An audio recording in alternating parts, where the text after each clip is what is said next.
এটাই ছিল, এটাই হয়, সেটাই ছিল, এরকম ধরনের যে কথাগুলো, যখন এই ধরনের কথাগুলো আমরা ইংলিশে বলি তখন সেক্ষেত্রে ক্লেফট সেন্টেন্সের যে ফরম্যাট সেটা আমরা ফলো করে এই ধরনের লাইন ইংলিশে করে থাকি। এই ক্লেফট সেন্টেন্সের ফরম্যাট যখন আবার প্যাসিভে হয় তখন একটু অন্যরকম বিষয় চলে আসে।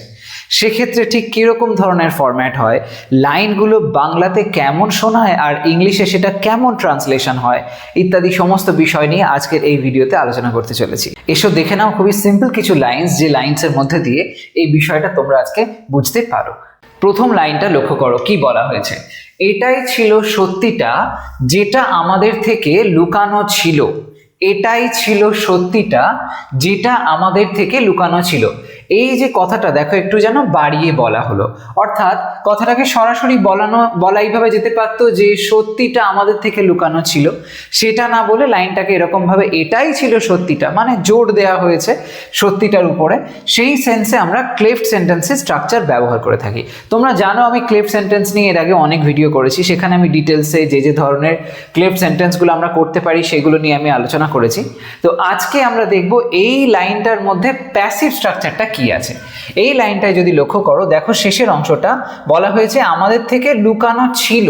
তো লুকানো ছিল মানে কারোর দ্বারা লুকানো ছিল, তাহলে অন্যের দ্বারা সেন্সেই চলে আসছে, তাহলে প্যাসিভ হচ্ছে। ক্লেফট এবং প্যাসিভ, তাহলে লাইনটা আমরা কিভাবে বলতে পারি? ট্রান্সলেট যদি করি, এখানে ইট এর ব্যবহার আমরা লক্ষ্য করব।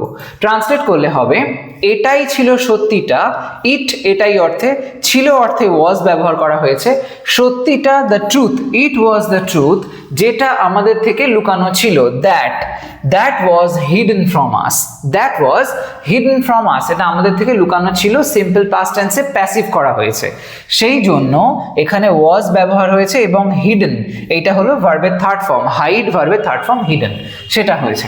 এই যে স্ট্রাকচারটা লক্ষ্য করছো, এখানে আমরা ইট ক্লেফটের ব্যবহার দেখছি, ইট ব্যবহার হচ্ছে আর অন্যদিকে দ্যাট এর ব্যবহার আমরা লক্ষ্য করলাম। পরের লাইনটা যদি খেয়াল করি, সেটাই কি বলছে? এটাই হলো ইংরাজি যা এখানে প্রত্যেকদিন শেখানো হয়। এখানেও যে বিষয়টা আমরা বুঝতে পারছি কি প্যাসিভ আছে, কেন? কারণ লক্ষ্য করো বলা হয়েছে প্রত্যেকদিন শেখানো হয়, মানে কারোর দ্বারা শেখানো হয়, তাহলে এটা প্যাসিভ হলো, অন্য কারোর দ্বারা হয়েছে। এবার যে কথাটা বলা হলো এটা কিন্তু বর্তমান কালে বলা হয়েছে, অর্থাৎ এটা শেখানো হয় মানে দৈনন্দিন জীবনের একটা ব্যাপার, সেই সেন্সে সিম্পল প্রেজেন্ট টেন্স হয়েছে। তাহলে যদি ট্রান্সলেট করি ইট ব্যবহার করে করব, কিন্তু টেন্সটা প্রেজেন্ট হয়ে যাবে, তাহলে হবে এটাই হলো ইংরাজি, ইট ইজ ইংলিশ যা এখানে প্রত্যেকদিন শেখানো হয়, যা অর্থে এখানে দ্যাট ব্যবহার হচ্ছে, that is taught here everyday, that is taught here everyday. মোট কথা English is taught here everyday, কিন্তু সেটাকে জোর দিয়ে বলা হলো। ওকে, পরেরটা দেখো, এটাই ছিল গতকাল যেদিন সিদ্ধান্তটা নেওয়া হয়েছিল, এটা পাস্ট টেন্স চলে আসছে, আবার সিম্পল পাস্ট টেন্স, কারোর দ্বারা সিদ্ধান্তটা নেওয়া হয়েছিল। একইভাবে এটাই ছিল বলা হচ্ছে, তাহলে নির্দ্বিধায় আমরা ইট এর ব্যবহার করব। ট্রান্সলেট করলে লাইনটা হবে ইট ওয়াজ ইয়েস্টারডে, এটাই ছিল গতকাল, দ্যাট যে the decision was taken, that বলে এখান থেকে বাকি যে অংশটা এটার মধ্যে দেখতে পাচ্ছি সিম্পল পাস্ট টেন্সে প্যাসিভ হয়েছে, কারোর দ্বারা সিদ্ধান্ত নেওয়া হয়েছিল। তারপরে দেখো, সে যা চায় সেটা হলো সঠিক দিক নির্দেশনা। আচ্ছা, এই লাইনটা একটু চেঞ্জ হবে, এটা অ্যাক্টিভে রয়ে গেছে, প্যাসিভে করতে হবে। যাই হোক, এটা দেখো, যা চাওয়া হয় সেটা হলো সঠিক দিক নির্দেশনা। কি বলা হয়েছে?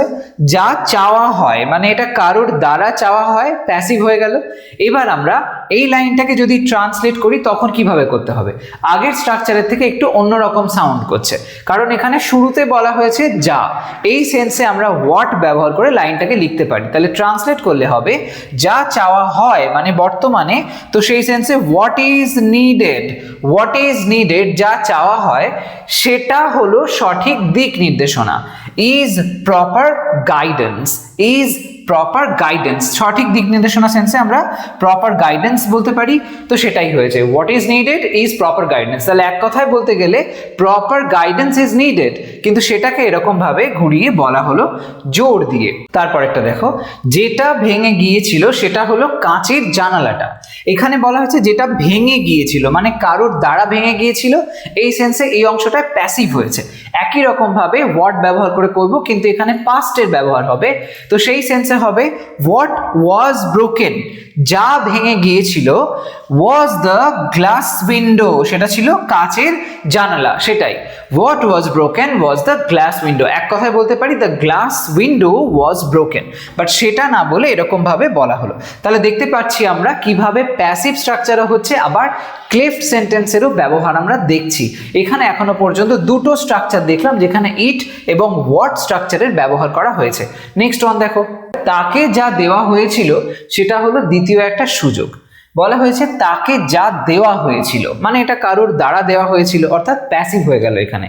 এরপরে কি দেওয়া হয়েছিল না, সেটা হলো দ্বিতীয় একটা সুযোগ, তার মানে এক কথায় দ্বিতীয় একটা সুযোগ তাকে দেওয়া হয়েছিল, এই জিনিসটাকে ঘুরিয়ে বলা হয়েছে। তো আমরা একইভাবে হোয়াট ব্যবহার করে বলতে পারি, তাহলে হবে তাকে যা দেওয়া হয়েছিল হোয়াট শি ওয়াজ গিভেন, তাকে যা দেওয়া হয়েছিল what she was given was a second chance, was a second chance.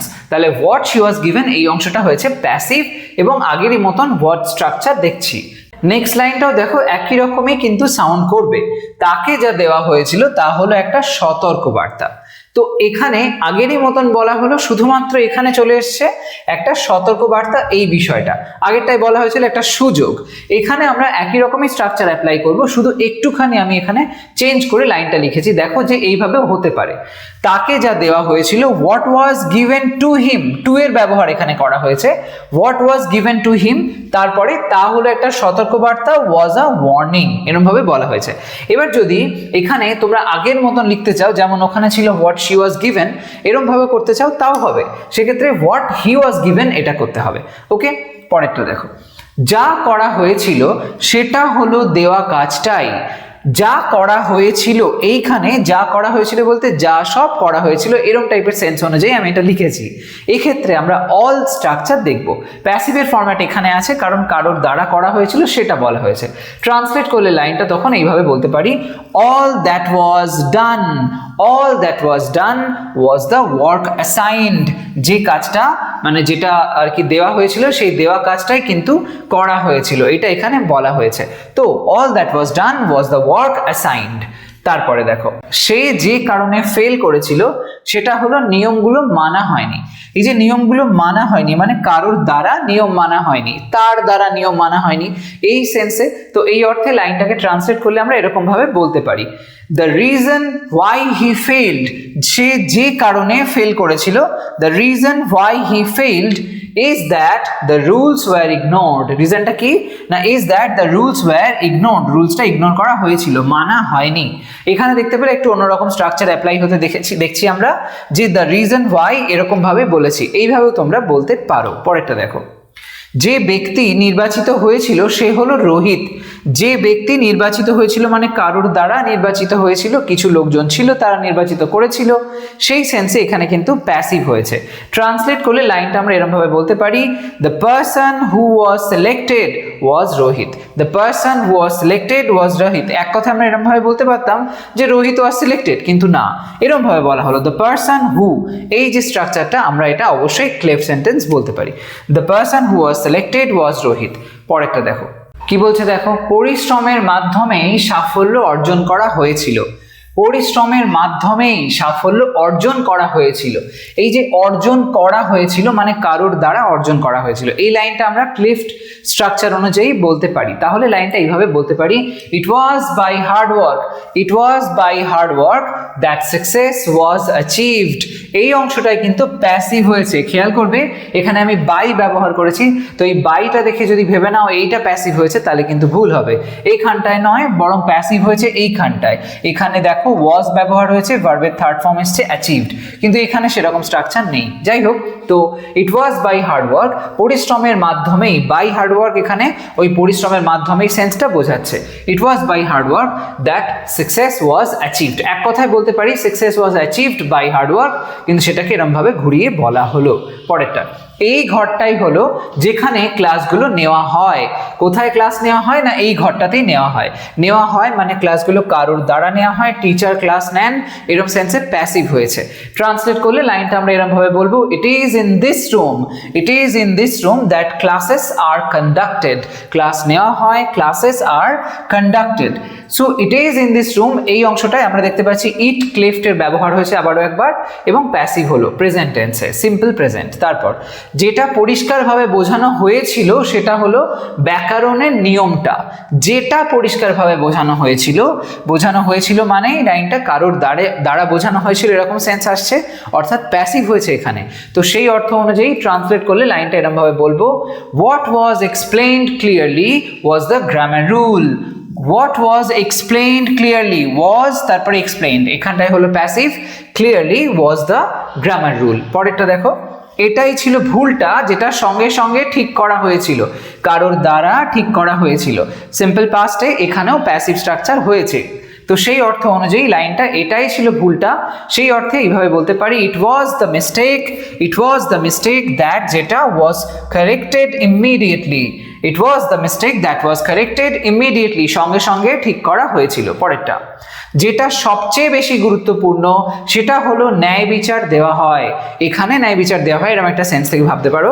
তো এই যে ন্যায় বিচার দেওয়া হয় মানে কারোর দ্বারা ন্যায় বিচার দেওয়া হয়, এটাই হলো সবথেকে গুরুত্বপূর্ণ বিষয়। এই সেন্সে লাইনটা আমরা ক্লেফট স্ট্রাকচার ফলো করলে এইভাবে বলতে পারি, হোয়াট ম্যাটার্স মোস্ট, সব থেকে গুরুত্বপূর্ণ বিষয়। হোয়াট ম্যাটার্স মোস্ট সেটা কি, is that justice is delivered by important people, জাজেস, এরকম সেন্সে আমরা বলতে পারি। তো সেই অর্থ অনুযায়ী এটা জাস্টিস ইজ ডেলিভার্ড, এই যে সেন্সটা এখানটায় প্যাসিভ হয়েছে, এবং লাইনটা আমরা সিম্পল প্রেজেন্ট টেন্সের ফরম্যাটে দেখতে পাচ্ছি। তো what matters most is that justice is delivered হলো। তো এরকম ভাবে দেখতে পেলে ক্লেফট সেন্টেন্সের স্ট্রাকচার অ্যাপ্লাই করলাম এবং তার সাথে সাথে প্যাসিভও এখানে ব্যবহার করা হয়েছে। তো এরকম ভাবে লাইন তোমরাও বানাও, এইভাবে দখল তৈরি করো আস্তে আস্তে ইংলিশের উপরে। কোথাও কনফিউশন হলে কমেন্ট সেকশনে জানাতে ভুলো না। আজ তবে আসি, সবাই ভালো থেকো, সুস্থ থেকো, আর এই ভিডিওটাকে একটা লাইক করতে ভুলো না, শেয়ার করো সমস্ত ফ্রেন্ডসদের সাথে, আর চ্যানেলটাকে অবশ্যই সাবস্ক্রাইব করে নিও।